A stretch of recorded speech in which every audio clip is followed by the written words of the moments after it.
Hello everyone, my name is Rishabh Dwivedi और हम लोग पढ़ रहे हैं बीएससी मैथमेटिक्स। बीएससी मैथमेटिक्स में भी यूपी यूनिफाइड सिलेबस के अकॉर्डिंग बीएससी फर्स्ट ईयर का मैथमेटिक्स हम लोग कवर करने जा रहे हैं। कल हम लोगों ने देखा कि बीएससी फर्स्ट ईयर के मैथमेटिक्स में हमें कौन कौन से पेपर को कवर करना है और हमने ये भी देखा कि हम पेपर सेकंड को सबसे पहले कवर करेंगे और उसके बाद पेपर फर्स्ट को और पेपर थर्ड को। ये हमारा सीक्वेंस रहेगा। कल की क्लास में जैसा मैंने कहा था कि आज की क्लास में हम लोग डिस्कस करेंगे कि पेपर सेकंड का सिलेबस क्या है, उसके बाद फिर हम लोग चैप्टर की ओर मूव करेंगे। ये जानना बहुत ज़रूरी होता है कि आपके यूनिवर्सिटी में कौन कौन सा सिलेबस प्रेस्क्राइब है। ठीक है, तो चलिए हम लोग शुरू करते हैं। पेपर 2 यानी कि कैलकुलस। पेपर 2 जिसका नाम आपका है कैलकुलस।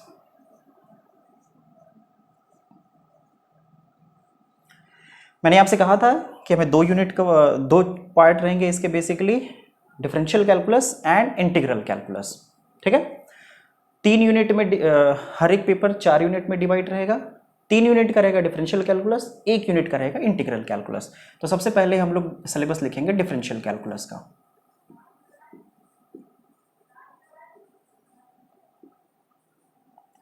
डिफरेंशियल कैलकुलस, ठीक है, 3 यूनिट इसमें रहेगा। तो फर्स्ट यूनिट का सिलेबस हम लोग लिखने जा रहे हैं। ठीक है, मैंने आपसे कहा था कि हम लोग जो आपके सिलेबस में दे रखा है वो सबसे पहले दे रखा रहेगा। तो जैसे सबसे पहले आपका लिमिट, कंटिन्यूटी एंड डिफरेंशियबिलिटी, ये 3 टॉपिक आपके सिलेबस में प्रेस्क्राइब है। ठीक है, तो ये सिलेबस का सीक्वेंस है। जरूरी नहीं है कि सेम टू सेम इसी सीक्वेंस में आगे बढ़ेंगे। हम इजीएस्ट अप्रोच लेकर चलेंगे। जो हमें लगेगा कि हाँ ये चैप्टर हमें पहले पढ़ना चाहिए वो चैप्टर हम पहले पढ़ेंगे। जो हमें लगेगा कि नहीं ये चैप्टर हमें बाद में पढ़ना चाहिए वो चैप्टर हम बाद में पढ़ेंगे। क्योंकि अल्टीमेटली एग्जाम टाइम में आपको सारे सिलेबस कंप्लीट करने हैं। ये डिपेंड नहीं करता है कि आप किस वे में पढ़ते हो, पहले ये चैप्टर पढ़ते हो या बाद में ये चैप्टर पढ़ते हो। ठीक है, डिपेंड करता है कि सारे चैप्टर आपने पढ़ रखे हैं या नहीं। तो चलिए देखिए, जो सिलेबस में लिखा हुआ है, जैसे जैसे आपके विद्यापीठ के सिलेबस में दे रखा है या यूपी यूनिफाइड, अब तो यूपी यूनिफाइड सिलेबस हो गया, स्टेट की जितनी भी यूनिवर्सिटीज़ हैं सबका सेम सिलेबस होगा। तो जो उन्होंने मेंशन कर रखा है मैं same to same as it is वैसे ही लिखने की कोशिश कर रहा हूँ। तो सबसे पहले दे रखा है यूनिट फर्स्ट में आपका epsilon delta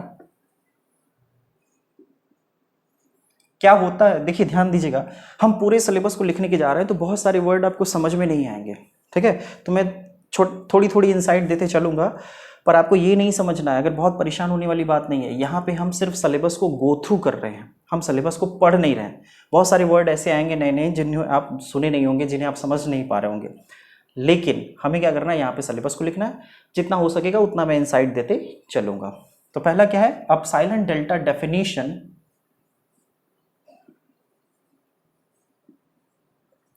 of epsilon delta definition of the limit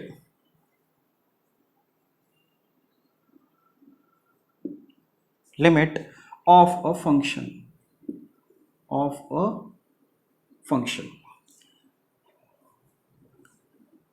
epsilon delta definition of the limit of a function, continuous function,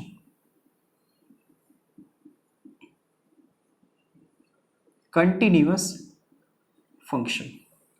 ठीक है, कंटिन्यूअस फंक्शंस एंड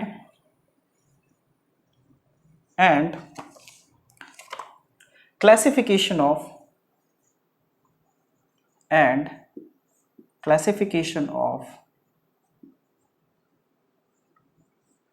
डिसकंटिन्यूटीज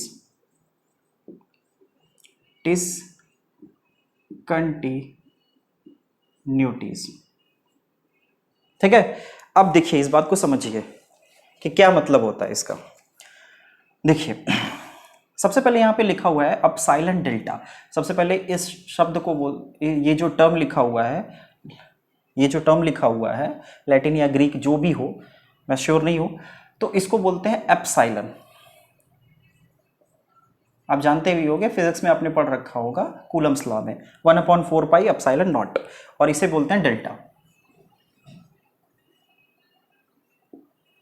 ठीक है, तो देखिए यहां पे लिखा हुआ है epsilon delta definition of the limit of a function. तो सबसे पहले हमें पढ़ना पड़ेगा, फंक्शन को समझना पड़ेगा कि क्या होता है फंक्शन। तो हम लोग देखेंगे कि फंक्शन एंड ग्राफ में डिफरेंस क्या होता है, ठीक है, हम लोग देखेंगे कि ग्राफ यानी कुछ भी आपने इस तरीके से ट्रेस कर दिया, ये ग्राफ हो गया, लेकिन ये फंक्शन नहीं है। फंक्शन होने के लिए कुछ कंडीशंस होती हैं। हम parallel to the Y axis line draw करते हैं, ठीक है, हम parallel to the Y axis line draw करते हैं। अगर इसने 2 पॉइंट पे कट किया, ठीक है, तो ये फंक्शन नहीं होगा, लेकिन ये ग्राफ है। ठीक है, ये सारी बातें हम लोग चर्चा करेंगे कि ग्राफ आपने कुछ भी रैंडमली ट्रेस किया व्हाइट बोर्ड पे या कहीं पे भी, वो ग्राफ हो गया, फंक्शन नहीं होगा। Parallel to the Y axis line draw करते हैं, देखते हैं वो 1 पॉइंट पे कट कर रहा या 2 पॉइंट पे कट कर रहा। ठीक है, तो हम सबसे पहले समझेंगे इसे फंक्शन क्या होता है। जब फंक्शन समझेंगे तो हम वहां पे समझेंगे कि लिमिट क्या होती है। अब देखिए, जैसे एक छोटा सा एग्जांपल देता हूँ। लिमिट बहुत ब्रॉड टॉपिक है, बहुत कॉम्प्लिकेटेड टॉपिक है, इसे अच्छे से हम लोग समझेंगे। ये एक्चुअल डेफिनेशन होती है। जैसे जनरली आप ये सोचते हो कि लिमिट का मतलब ये है, जैसे लिखा हुआ है limit X tends to 2, same example जो कल मैंने दिया था, X square minus 4 upon X minus 2। आप सोचते हो इसकी वैल्यू 4 आती है, तो ये यही है लिमिट।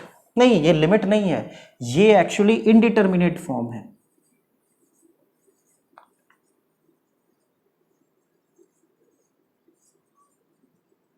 ये जिस चैप्टर में हम इसे सॉल्व करना सीखते हैं वो इनडिटर्मिनेट फॉर्म है, वो लिमिट नहीं है। ठीक है, तो ये दिमाग से हटा दीजिएगा कि लिमिट का मतलब ये होता है। लिमिट का मतलब बिल्कुल भी ये नहीं होता। लिमिट का मतलब होता है अपसाइलन डेल्टा डेफिनेशन। अब लिमिट है क्या, उसकी काफ़ी डिटेल डिस्कशन हम लोग करेंगे। ठीक है, हम लोग समझेंगे कि लेफ्ट हैंड लिमिट क्या होती है, राइट हैंड लिमिट क्या होती है, लिमिट का एक्चुअल डेफिनेशन क्या होता है। फिर जैसे ही हम लोग लिमिट को समझ जाएंगे तो क्या हुआ, हम सबसे पहले समझेंगे फंक्शन क्या होता है, फिर हम लोग समझेंगे कि फंक्शन की लिमिट क्या होती है। फिर जैसे ही हम लोग ये दोनों पॉइंट समझ जाएंगे तो एक स्टेप हम लोग आगे बढ़ जाएंगे। अगर लेफ्ट हैंड लिमिट और राइट हैंड लिमिट दोनों सेम हो जाएगी तो हम लोग बोलेंगे कि इसकी लिमिट एग्जिस्ट कर रही है, और उसी पॉइंट पे अगर वैल्यू ऑफ द फंक्शन भी सेम हो जाएगी तो हम लोग बोलेंगे कि वो फंक्शन कंटिन्यूअस है। ठीक है, तो हम लोग जैसे ही लिमिट को समझ लेते हैं, फिर कंटिन्यूटी एक स्टेप आगे बढ़ के हम कह देते हैं ये फंक्शन कंटिन्यूअस होगा। फिर एक स्टेप और आगे मूव करेंगे तो डिफरेंशियबिलिटी की बात आएगी, है ना। तो ये सारी चर्चाएं, डिस्कशन हम लोग करेंगे। आपको परेशान होने वाली बात नहीं है। अगर आपको ये लगता है कि कुछ पॉइंट्स हमें नहीं समझ में आ रहा है अभी, तो अभी के लिए आप सिर्फ इतना दिमाग में रखो। मैंने कहा ना आपको, आज हम लोग पूरा सिलेबस डिस्कस करेंगे। जो सिलेबस हमें 4 महीने में पढ़ना है या 3 महीने में पढ़ना है, उस सिलेबस को हम लोग आज गो थ्रू करेंगे इस आधे घंटे के या 45 मिनट के वीडियो में। ठीक है, तो चलिए आगे बढ़ते हैं।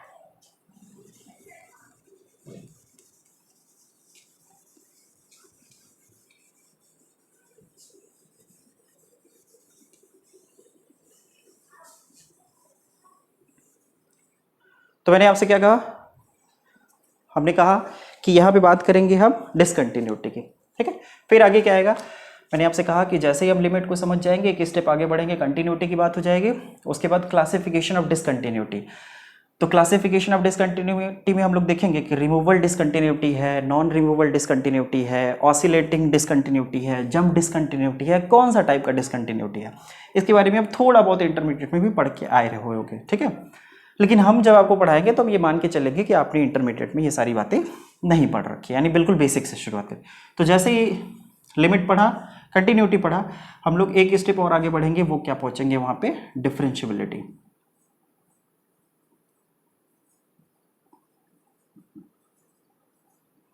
किसकी बात करेंगे हम लोग, डिफरेंशियबिलिटी के। ठीक है, इसके बाद देखिए, इसके बाद हम लोग एक दो चैप्टर आपके सिलेबस में दे रखा है जो बिल्कुल ही इंटर का कॉपी पेस्ट है, उसे हम लोग करेंगे नहीं या बहुत शॉर्ट टाइम के लिए करेंगे। जैसे चेन रूल ऑफ डिफरेंशिएशन, जानते ही हो आप चेन रूल ऑफ डिफरेंशिएशन क्या होता है। ठीक है, फंक्शन के अंदर फंक्शन का केस होता है। इसके बाद क्या है, इसके बाद है आपका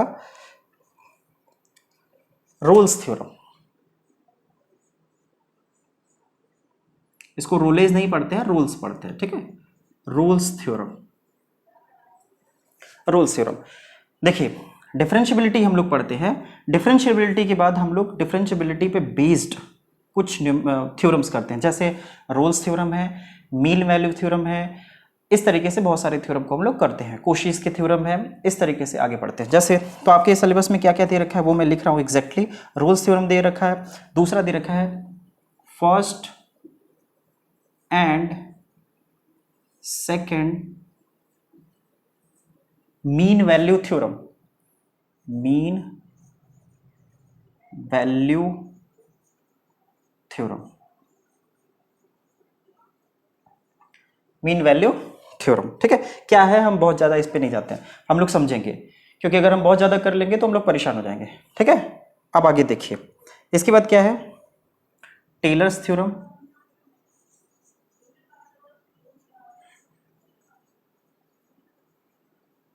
tailors theorem and Lagrange's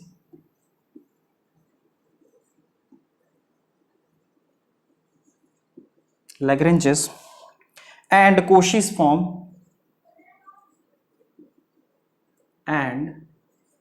Cauchy's form of remainder। इसके बाद है सक्सेसिव डिफरेंशिएशन,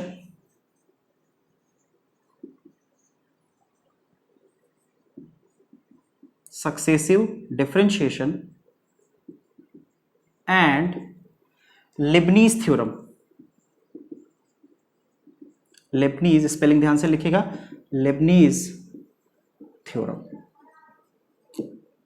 लेबनीज थ्योरम। ठीक है, तो देखिए ये रहा आपका यूनिट फर्स्ट का सिलेबस। तो बेसिकली हमें इसमें पढ़ना क्या है, ये तो पूरा एग्जैक्टली टॉपिक लिखा हुआ है क्या क्या है।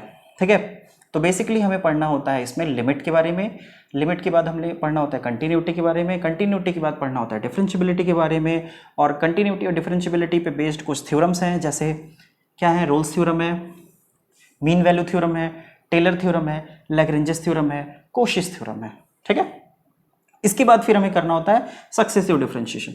सक्सेसिव डिफरेंशिएशन का मतलब सिंपल सी बात है, फर्स्ट डेरिवेटिव निकालते हो। एक बात और बता दें कि डिफरेंशिएशन और डेरिवेटिव में फर्क क्या होता है। जैसे दो वर्ड आएगा, डिफरेंशिएशन और डेरिवेटिव।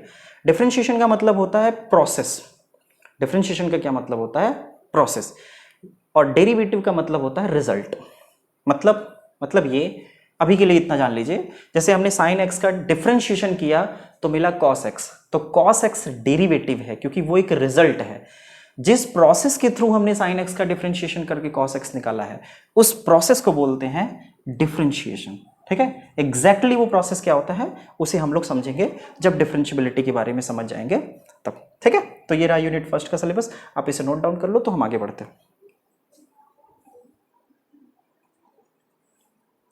ठीक है, स्क्रीनशॉट ले लीजिएगा, बाद में नोट कर लीजिएगा।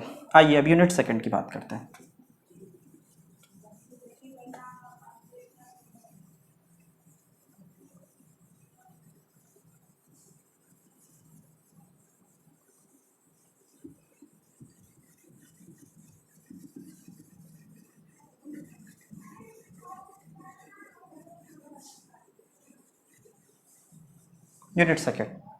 यूनिट सेकंड भी डिफरेंशियबिलिटी पे ही बेस्ड है।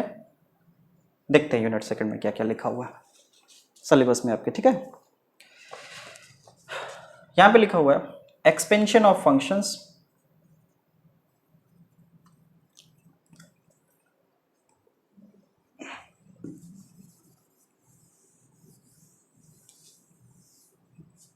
Expansion of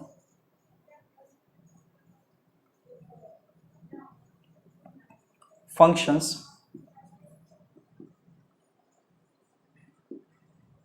expansion of functions. ठीक है, दो फॉर्मूले पढ़ते हैं, टेलर और मैक्लॉरिन सीरीज। टेलर्स, मैथमेटिशियन का नाम है, टेलर्स एंड मैक्लॉरिन्स सीरीज। ठीक है, बहुत इंपॉर्टेंट चैप्टर होता है। क्या है समझते हैं इसको, थोड़ा सा इनसाइट दे देता हूं। जैसे समझिएगा, जैसे मान लीजिए आप जानते हो कि साइन एक्स कितना होता है, नहीं भी जानते हो कि तो कहीं ना कहीं आपने पढ़ रखा होगा, X minus X cube by factorial 3, X to the power 5 by factorial 5, X to the power 7 by factorial 7 and so on and so forth. ठीक है, तो साइन एक्स का ये फॉर्मूला या साइन एक्स का जो एक्सपेंशन ये आया है, ये कैसे आया है, इसी को हमें पढ़ना है ये इस चैप्टर में, कि किसी भी फंक्शन का एक्सपेंशन कैसे करते हैं। जैसे एक्सपोनेंशियल फॉर्म आप करते हो तो क्या आता है,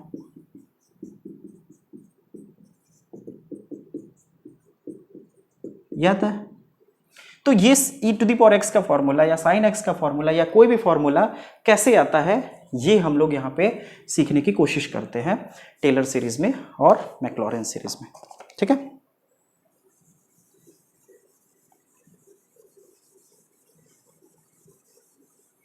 आगे अगला चैप्टर है जिसे हम लोग चैप्टर फर्स्ट में पढ़ेंगे, मतलब सबसे पहले जिस चैप्टर को पढ़ेंगे क्या है वो, इनडिटरमिनेट फॉर्म।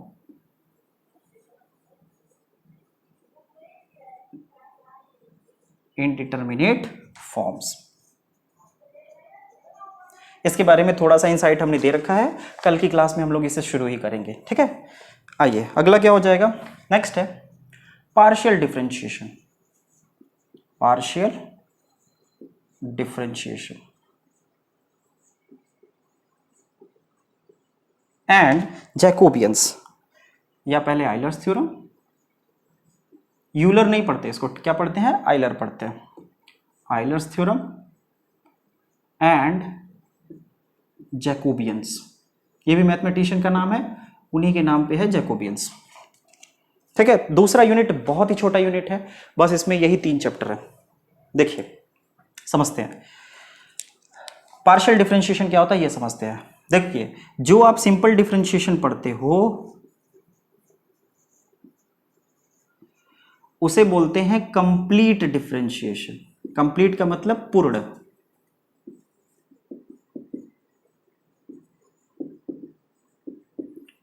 और इसका एक अगला डिफरेंशिएशन हो जाएगा जिसको बोलते हैं पार्शियल। पार्शियल का मतलब होता है हाफ, ठीक है। जैसे साइन एक्स का आप डिफरेंशिएशन करते हो तो आता है कॉस एक्स, कॉस एक्स का डिफरेंशिएशन करते हो तो आता है माइनस साइन एक्स। पार्शियल का मतलब ये होता है कि किसी एक वेरिएबल को ही वेरिएबल मानना है, बाकी सारी वेरिएबल को कांस्टेंट की तरह ट्रीट करते हैं, ठीक है। जैसे यहाँ पे आप dy बाई dx लिखते हो, अगर x के रिस्पेक्ट में आप डिफरेंशिएट कर रहे हो तो यहाँ पे डेल वाई डेल एक्स लिखते हो। इसको डेल भी पढ़ते हैं, इसको डेवा भी पढ़ते हैं, आप जैसे चाहो वैसे पढ़ सकते हो, ठीक है, अगर x के रिस्पेक्ट में कर रहे हो तो यहाँ पे अगर आप x के रिस्पेक्ट में कर रहे हो तो बाकी जितने वेरिएबल्स हैं वो कांस्टेंट नहीं हो जाएंगे, लेकिन यहाँ पे अगर आप x के रिस्पेक्ट में कर रहे हो तो बाकी जितने वेरिएबल्स हैं वो कैसे हो जाएंगे, कांस्टेंट हो जाएंगे। इसके बारे में हम लोग पढ़ेंगे, परेशान होने वाली बात नहीं है, इसके बारे में जब हम लोग पढ़ेंगे तो और बेटर ढंग से हमें समझ में आएगा।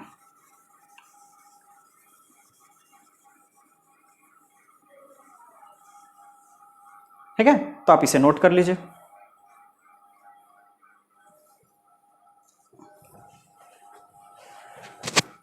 चलिए आप सभी ने नोट कर लिया होगा। अब हम बात करते हैं यूनिट 3 की।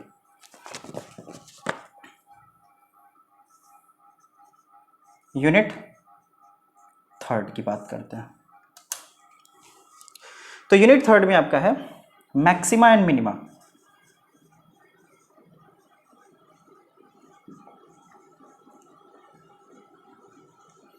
अब आप कहोगे कि मैक्सिमा एंड मिनिमा तो सर हम लोगों ने पढ़ रखा है इंटर में, लेकिन यहां पे करना है फंक्शंस ऑफ 2 वेरिएबल्स। अभी तक जो आपने किया था वो 1 वेरिएबल के लिए किया था, अब यहां पे क्या करेंगे, 2 वेरिएबल्स के लिए करेंगे, ठीक है। इसके बाद क्या है, टेंजेंट्स एंड नॉर्मल्स। कहोगे सर हमने ये भी पढ़ रखा है। टेंजेंट का मतलब क्या होता है, स्पर्श रेखा। नॉर्मल का मतलब क्या होता है, अभिलंब। मैक्सिमा का मतलब क्या होता है, उच्चिष्ट। मिनिमा का मतलब क्या होता है, निम्निष्ठ।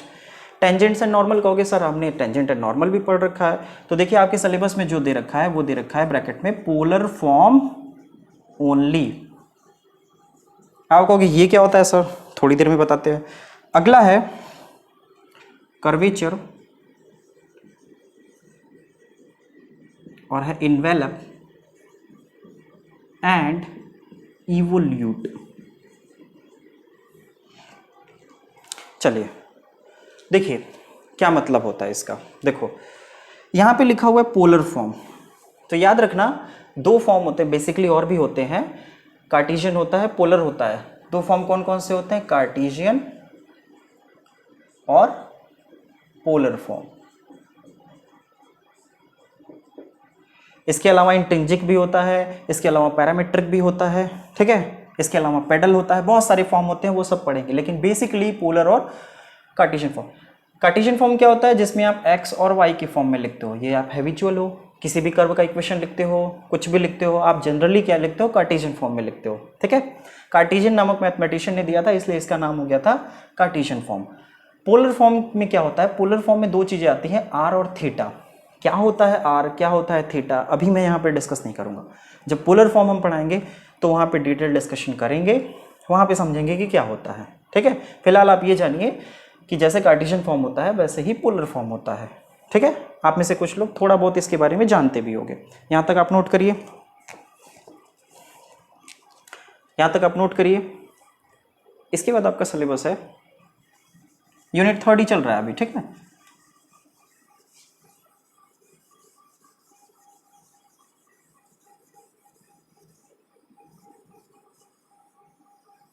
यूनिट थर्ड में ही कंटिन्यू कर रहे हैं, ठीक है। तो अगला हमें पढ़ना होता है एसिम्पटोट्स।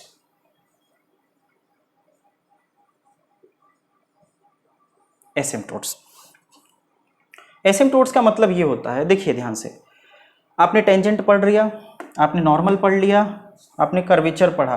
कर्वेचर का मतलब होता है, यहाँ पे कर्वेचर का मतलब मैं समझा देता हूँ, कर्वेचर मेरे ध्यान से उतर गया। देखिए कर्वेचर का मतलब होता है, कर्वेचर का मतलब होता है बेंडिंग ऑफ द कर्व। जैसे जैसे ये मेरा हाथ है, ये मेरा हाथ इस तरीके से बेंड है, तो इसको बोलते हैं कर्वेचर। किसी भी कर्व का किसी भी पॉइंट पे कर्वेचर बताना है तो इसका मतलब उसकी बेंडिंग, बेंडिंग का मतलब क्या होता है? उसकी झुकाव, उसका कितना झुकाव है, उसे बोलते हैं कर्वेचर, ठीक है।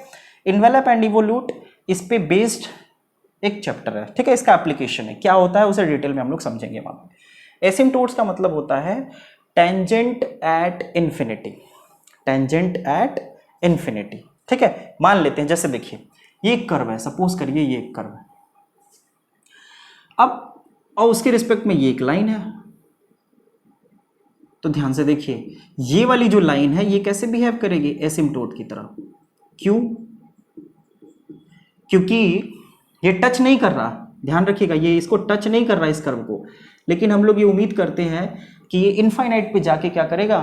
टच कर जाएगा। यानी जैसे ही हम लोग आगे बढ़ते जाएंगे वहां पे जाके ये टच कर जाएगा। तो एसिम्पटोट का एक लाइन में अगर आपसे कोई मतलब पूछेगा तो आप क्या बताओगे? टेंजेंट एट इंफिनिटी, ठीक है। आगे बढ़ते हैं।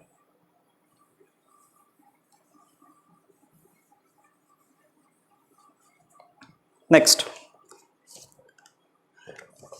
Tests for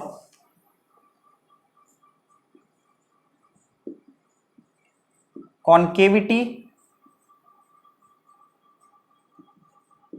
and convexity.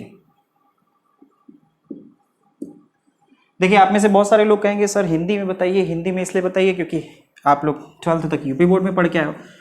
तो जिसका इंटरमीडिएट तक जो भी चैप्टर्स थे उनका नाम हम हिंदी में बताते चलेंगे। जो डायरेक्ट ग्रेजुएशन में आए हैं उनका नाम तो आप हिंदी में पढ़ो या इंग्लिश में पढ़ो, वो आपके लिए दोनों ही नया है। तो एसिम्पटोट बिल्कुल नया टॉपिक होता है, इसका हिंदी में नाम मैंने नहीं पढ़ रखा है, इस वजह से इसका हिंदी में नाम आप भी, आपके लिए बिल्कुल नया टॉपिक है, इसलिए आप एसिम्पटोट ही पढ़ो, ठीक है। अगला देखिए, concavity, convexity, points of inflection, points of inflection,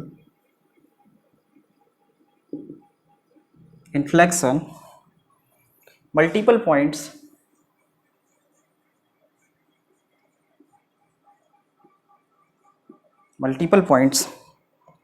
tracing of curves,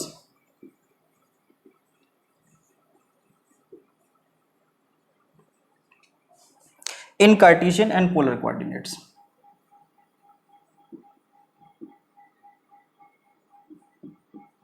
polar coordinates, ठीक है। देखिए समझिए, ये पूरा का पूरा चैप्टर यहां से लेकर test of concavity, convexity, point of inflection, multiple point, tracing of curve, ये पूरा का पूरा पॉइंट हम कर्व ट्रेसिंग में पढ़ते हैं। कर्व ट्रेसिंग का मतलब क्या हुआ? देखिए कर्व ट्रेसिंग का मतलब क्या हुआ का, देखिए ये क्वेश्चन कहना कर्व ट्रेसिंग का क्या मतलब हुआ गलत है, मतलब कर्व ट्रेसिंग में हम लोग क्या क्या पढ़ेंगे वो समझते हैं। कर्व ट्रेसिंग तो आप जानते हो, किसी भी कर्व को ट्रेस करना कर्व ट्रेसिंग कहलाता है। देखिए इसमें क्या करेंगे, जैसे आपको पता है, एक एग्जाम्पल के थ्रू समझाते हैं। जैसे मान लीजिए हमने कहा y is equal to X cube, ठीक है, तो इसका कर्व हमने आपको बता दिया ऐसे होता है शेप। तो ये कैसे आया, इसकी ट्रेसिंग कैसे हुई, ये सब हमें सीखना है किस चैप्टर में, ट्रेसिंग ऑफ कर्व के लिए। तो सबसे पहले इन सब चैप्टर में हम इसके टूल पढ़ेंगे। जैसे किसी भी कर्व की ट्रेसिंग करनी होती है तो हम concavity, convexity, point of inflection, multiple point, ये सारे टूल होते हैं, छोटे छोटे टूल। इन सारे टूल्स को मिला के कर्व की ट्रेसिंग करते हैं। तो हम यहाँ पे पढ़ेंगे कर्व की ट्रेसिंग, यानी हमें पढ़ना होगा कि कोई भी कर्व है, चाहे वो कार्टेशियन फॉर्म में हो, पोलर फॉर्म हम नहीं लिख रहे हैं क्योंकि अभी आप पोलर फॉर्म से बहुत ज़्यादा हैबिचुअल नहीं हो। सपोज करिए y is equal to X cube Cartesian form में है, x और y के फॉर्म में है, तो इसकी ट्रेसिंग अगर ऐसे है ये कर्व, तो इसकी ट्रेसिंग हुई कैसे, ये हमें सीखना है कहाँ पे, ट्रेसिंग ऑफ कर्व्स में। ठीक है, आइए आगे बढ़ते। तो डिफरेंशियल कैलकुलस की 3 यूनिट के आपके सिलेबस खत्म हो गए। इसके बाद आपको पढ़ना होता है 1 यूनिट में इंटीग्रल कैलकुलस। तो अब लिखिए आप इंटीग्रल कैलकुलस का सिलेबस।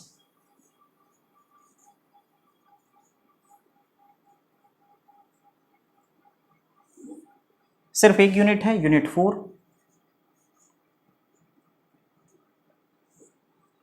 यूनिट 4, तो सबसे पहले हमें पढ़ना है रिडक्शन फॉर्मूले। Reduction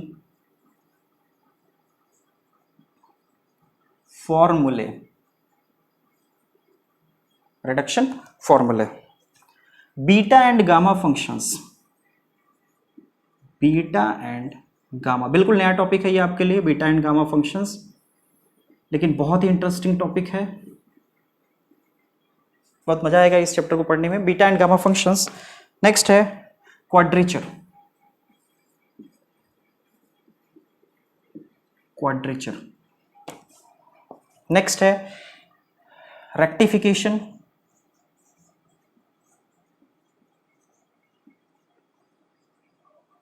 volumes and surface of curves, surface of solid of revolution, solids of revolution. Next है Pappus theorem. Pappus theorem, mathematician का नाम है पेपस, उनके नाम पे पड़ा है पेपस थ्योरम। ठीक है, double and triple integration. Double and triple integration.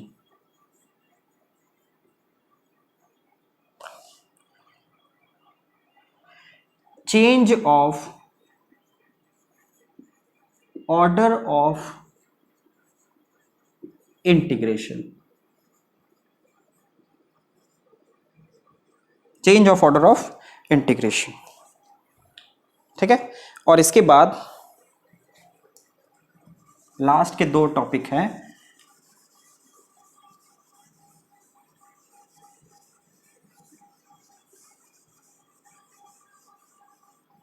डिरिचलेट्स and, spelling बड़े ध्यान से लिखिएगा, डिरिचलेट्स एंड यू वेलीज। याद रखिएगा, ल्यू वेली नहीं बोलते हैं, यू वेलीज, एल साइलेंट होता है, स्पेलिंग बड़े ध्यान से लिखिएगा। इंटीग्रल फॉर्मूले। ठीक है, so this is all about your complete syllabus of paper 2। ठीक है, थोड़ा सा इंसाइट मैं दे देता हूं, इंटीग्रल कैलकुलस आपको लगेगा कि सर ने बहुत जल्दी जल्दी लिख दिया। देखिए रिडक्शन फॉर्मूले में जैसे आप साइन एक्स का फॉर्मूला जानते हो, ठीक है, तो हम सीखेंगे sine to the power N X कैसे होता है, यानी साइन एक्स से डिराइव करेंगे पहले साइन स्क्वायर एक्स को, फिर साइन क्यूब एक्स को, फिर sign to the power 4x को, इस तरीके से डिराइव करते हुए हम लोग रिडक्शन फॉर्मूला डिराइव करेंगे। या इसे ऐसे भी कह सकते हो कि sign to the power n formula अगर हमें पता है तो साइन की किसी भी पावर को हम डिराइव कर सकते हैं, इसे बोलते हैं ऑब्टेन कर सकते हैं, इसे बोलते हैं reduction formula. Beta and gamma function बिल्कुल भी नया टॉपिक है, एक स्पेशल टाइप का फंक्शन होता है जिसे बीटा फंक्शन बोलते हैं, एक स्पेशल टाइप का फंक्शन होता है जिसे गामा फंक्शन बोलते हैं, ठीक है। इसके बाद हमें क्वाड्रेचर पढ़ना है, रेक्टिफिकेशन पढ़ना है, वॉल्यूम पढ़ना है, सरफेस पढ़ना है। एरिया, वॉल्यूम, सरफेस आप पढ़ चुके हो इंटर में, इसको क्या बोलते हैं, एप्लीकेशन ऑफ इंटीग्रेशन, ठीक है। ये सारी चीज़ों को हम करेंगे। ये तभी आपको समझ में आएगा जब हम लोग डिफरेंशियल कैलकुलस का लास्ट टॉपिक 3rd यूनिट का कर्व ट्रेसिंग पढ़ेंगे, क्योंकि कर्व का हमें शेप मालूम होना चाहिए, बगैर कर्व के शेप के हम इसे कर नहीं पाएंगे। इसके बाद इस पर बेस्ड एक थ्योरम्स है जिसे बोलते हैं पेपस थ्योरम। इसके बाद डबल एंड ट्रिपल इंटीग्रल्स, जैसे आप अभी इसे सॉल्व करना जानते हो, जैसे इस तरीके से रहता है fx dx, आप इसे सॉल्व करना जानते हो। अब आएगा डबल इंटीग्रल, यानी इस तरीके से fx fy dx dy, इसे क्या बोलते हैं, डबल इंटीग्रल। इस तरीके से आएगा dx dy dz, तो इसे क्या बोलेंगे, ट्रिपल इंटीग्रल। तो हम इसे सॉल्व करना सीखेंगे, क्योंकि हमें मालूम, तब फिर हम समझेंगे कि डबल इंटीग्रल किसको रिप्रेजेंट करता है, एरिया को, ट्रिपल इंटीग्रल किसको रिप्रेजेंट करेगा, वॉल्यूम को। तो हम इसे सीखेंगे। फिर हम लोग सीखेंगे change of order of integration, यानी इसे आगे पीछे कैसे कर सकते हैं, इसका ऑर्डर कैसे चेंज किया जा सकता है, ये हम लोग यहाँ पे सीखेंगे change of order of integration में। समझ में आए? तो आप देख रहे हो कि 4 यूनिट में सिर्फ 1 यूनिट इंटीग्रल कैलकुलस है, बाकी के 3 यूनिट जो है डिफरेंशियल कैलकुलस है। तो आप बताओ 65 नंबर का अगर पेपर है तो 4 पार्ट में अगर आप डिवाइड करोगे तो लगभग 50 नंबर का डिफरेंशियल कैलकुलस आएगा, 15 नंबर का, 10 नंबर का इंटीग्रल कैलकुलस आएगा। तो हम सबसे ज़्यादा एम्फेसाइज किस पे करेंगे, डिफरेंशियल कैलकुलस का, क्योंकि उसमें लेस एफर्ट डालना है और आप मोर गेन करोगे। यहाँ पे मोर एफर्ट डालोगे और लेस गेन करोगे। तो हम थोड़ा सा स्मार्ट स्टडी करेंगे और हम लोग पहले डिफरेंशियल कैलकुलस करेंगे, ठीक है। कल के क्लास में हम लोग डिस्कस करेंगे चैप्टर नंबर 1, जिस सीक्वेंस में हम बढ़ रहे हैं उस में चैप्टर नंबर 1 इनडिटरमिनेट फॉर्म, ठीक है। तो आज के लिए इतना ही। आप सभी लोग अपने दोस्तों को शेयर करिएगा और बताइएगा इस क्लास के बारे में, ठीक है। फिर अगले वीडियो में मिलते हैं। Thank you very much.